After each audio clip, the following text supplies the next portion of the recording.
তারিখে আমাদের মোবাইল কোর্টের অভিযান শুরু হয়। আমরা একটা গোপন সংবাদের ভিত্তিতে জানতে পারি যে একটা জায়গাতে একজনের বাড়িতে প্রায় 1000 লিটার তেল মজুদ আছে। পরবর্তীতে আমরা অভিযান করলে এখানে 320 লিটার মতো তেল পাই মজুদ অবস্থায়। পরবর্তীতে যিনি অভিযুক্ত তিনি আমাদেরকে জানান যে তার এটার স্লিপ আছে, কিন্তু উনি বাসাতে স্লিপটা দেখাইতে পারে নাই।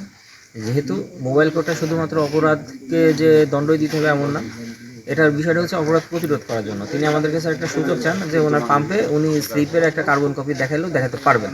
আমরা তাকে সেই সুযোগ দিই, কিন্তু তিনি আলটিমেটলি আমাদেরকে কোনো কাগজপত্র, বৈধ কাগজপত্র দেখাইতে পারে নাই, সদুত্তরও দিতে পারে নাই। পরবর্তীতে তিনি তার অপরাধ স্বীকার করেন। আমরা তার প্রেক্ষিতে আমরা তাকে 10 দিনের বিনাশ্রম কারাদণ্ড প্রদান করছি, দণ্ডবিধি 1860-এর 188 ধারা অনুযায়ী।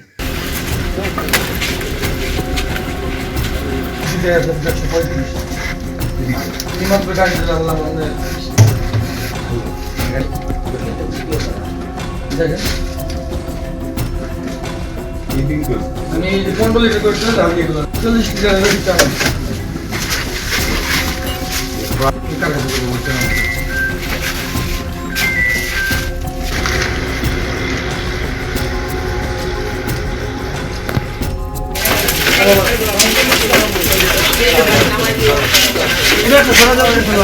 আপনি কি স্বাক্ষর দিবেন?